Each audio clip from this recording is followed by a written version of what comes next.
So today what we're going to talk about is sepsis and the acute management of the septic patient. What is sepsis? Sepsis is the body's extreme response to an infection, and it is something that can be life-threatening if not treated promptly. So there's several different causes for sepsis itself. Most of them is due to an underlying infection. And not all cases of an infection result in sepsis, though. So it's important to know the difference. Septic shock does have a 50% mortality rate at 1 month. So sepsis in the emergency department, who is at risk? And here is a list of all the different people who could be at risk. The ones that we tend to focus more on are those geriatric patients, especially those that reside in a nursing home. You have the chronically ill, so those with diabetes, lung disease, cancer, especially those that are being treated for cancer. Cancer alone gives you an increased rate of developing sepsis. But when you are under treatments, it's even worse. Kidney disease is another one. Anybody that has a weakened immune system, and that's where the cancer treatments come in. And infants, really children younger than the age of 1, are at a higher risk. The early identification is we have those papers, the sepsis criteria sheets, which is also included on this blog where you accessed the PowerPoint. So the early identification, you have your SIRS criteria. SIRS is Systemic Inflammatory Response Syndrome. Those criteria are your heart rate greater than 90. A lot of times I say greater than 100 because that's what's considered tachycardic. Your respiratory rate greater than 20, a temperature greater than 100.4 or less than 96.8, and then elevated white cell count greater than 12,000 or decreased white cell count greater than 4,000. So just because you meet one of these or one or two of these does not mean you're septic. So it puts you under that criteria of SIRS, but it doesn't necessarily mean that you're septic. So in order to be considered septic, then you'd have to meet your criteria for SIRS and then also have a source of infection. So something stating that you have pneumonia, a new onset of renal impairment, a confirmed UTI, or even cellulitis. The SIRS plus the source of infection with a systolic less than 90. So if you're hypotensive or a serum lactate greater than 4.0 puts you into the category of septic shock. Septic shock definitely needs immediate attention. We need to make sure that we are following the criteria sheet for that. Early identification.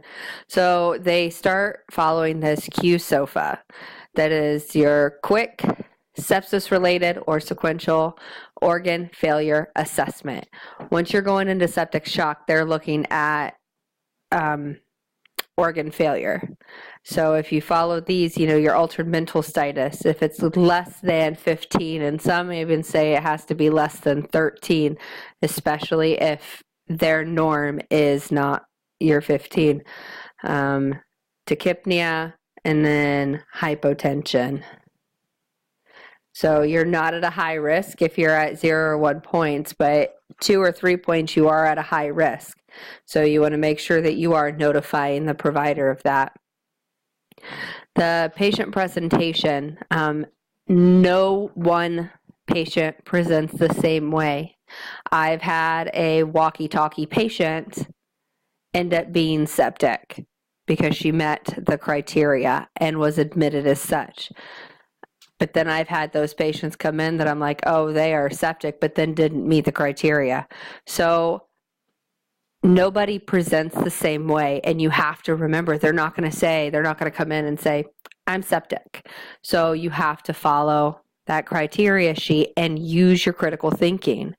Some common symptoms of the septic patient, though, is confusion, shortness of breath, peripheral swelling, the tachycardia, hyperthermia, and extreme pain, or they're clammy or sweaty.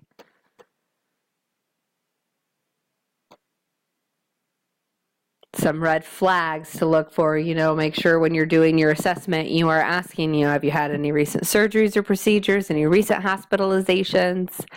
Are you currently taking antibiotics? If they're currently taking antibiotics, that's usually a sign that they've been treated for an infection, even though they may state, no, I haven't had an infection.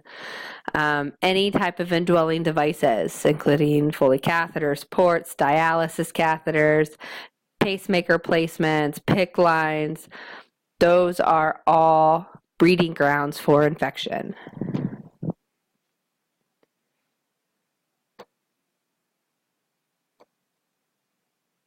So we want to make sure that we are following, again, we're going back to that criteria sheet, early goal-directed therapy. So we have our 3-hour bundle. So if they meet that SIRS criteria, so they have those 2 SIRS criteria, and they have a source of infection, we want to make sure within the 3 hours we are getting that lactic acid, we're getting blood cultures ×2, we're administering an antibiotic, and we want to have it started within that 3-hour time period. And then that 30 milliliters per kilogram fluid bolus is only for septic shock. So if we are thinking that they are going into septic shock, that's when we're wanting to give them all those fluids.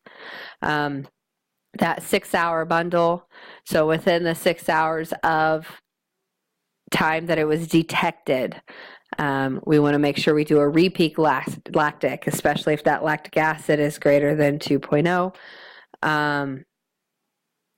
We want to make sure that we are doing a perfusion reassessment, so make sure that we are checking the pulses, checking the capillary refill, doing vital signs, doing a skin exam, especially if we are administering that 30 ml per kilogram fluid bolus. That is important. After that's administered, within the half hour of completion, we need to make sure that we are doing a reperfusion assessment. And then if vasopressors are needed for persistent hypotension, not everybody is going to be able to have that fluid bolus. We have those patients that come in that have CHF, and they are not going to be responsive to a fluid bolus because they might already be full, but they're still hypotensive. So what do? We go to those vasopressors. If it gets to that point, we need to make sure that we are keeping up with everything else. Make sure we're doing our vital signs as needed. 3 hours and 6 hours from when. So I've already discussed this. This is from when the criteria was met, when they meet sepsis criteria. Says a good teacher once said, no one cares about clinical trials. Key takeaways from studies about early goal-directed therapy, that in-hospital mortality was 30.5% in the group assigned to early goal-directed therapy, as compared with 46.5% in the group assigned to standard therapy. So early detection is key. So here we're going over the fluid exceptions to the 30 ml per kilogram bolus. And you guys can read through those.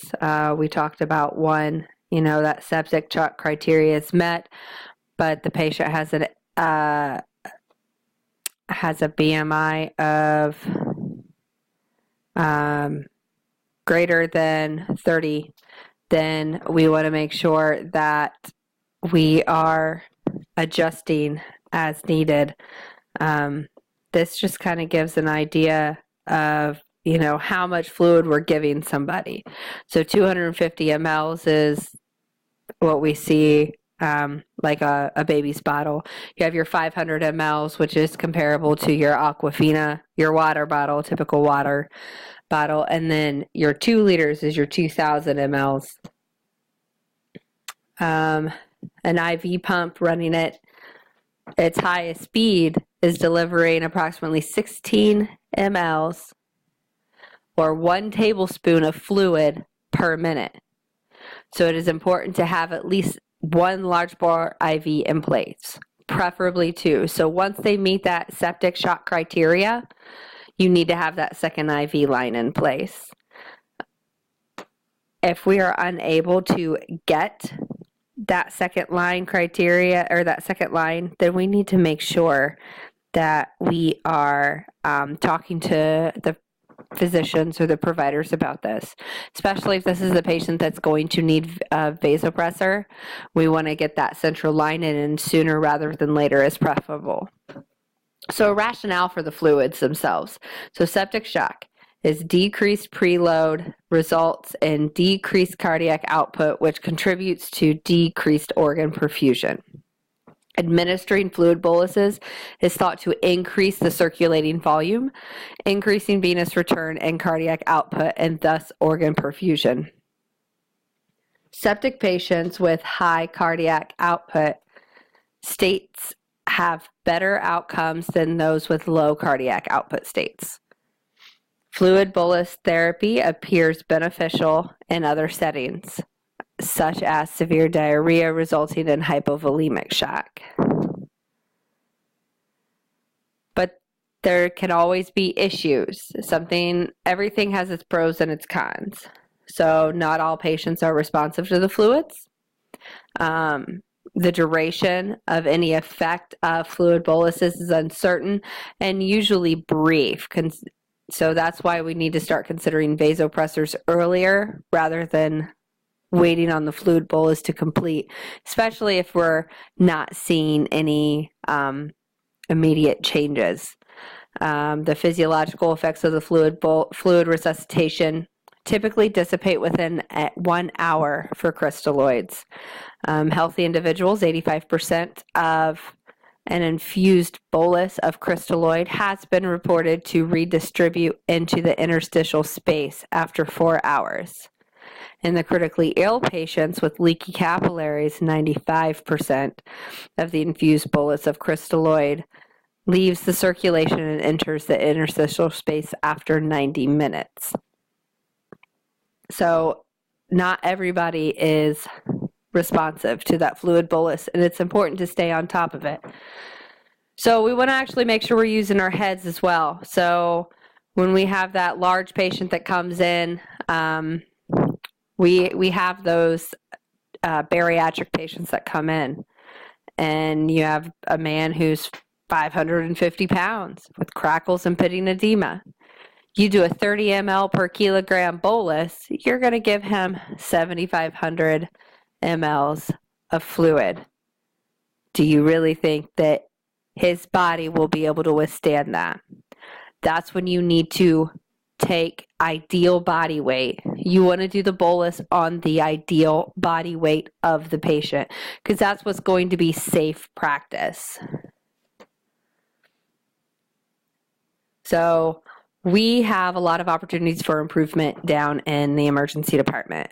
The repeat lactic acid is the most frequently missed measure. So we, as nurses, need to be more proactive with getting that order in. We can put that order in as a protocol based on our sepsis criteria sheet. The fluid bolus is the second most frequent missed measure. We as nurses cannot order the fluids the providers need. We need to at least have a verbal order. We need to do them based on the ideal body weight for the obese patients, and it needs to be running at least at a rate of 125 mLs per hour to be compliant.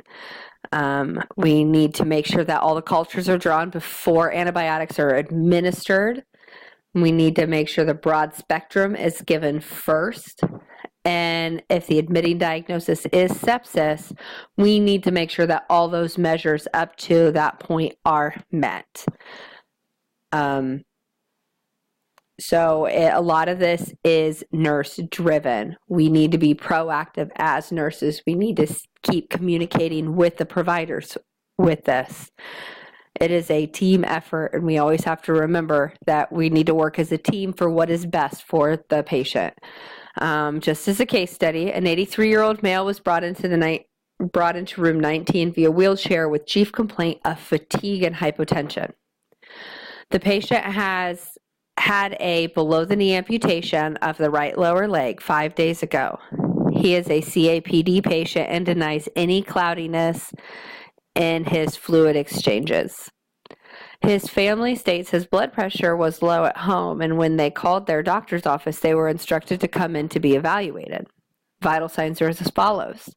Temp is 98.1 rectally. Pulse is 104. Blood pressure is 90/61. Respiratory rate 22. Pulse ox is 94% on room air. The only complaint is having ringing in his ears. Does he meet SIRS criteria?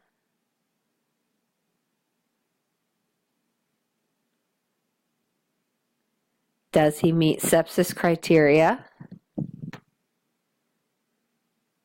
What would you anticipate for this patient?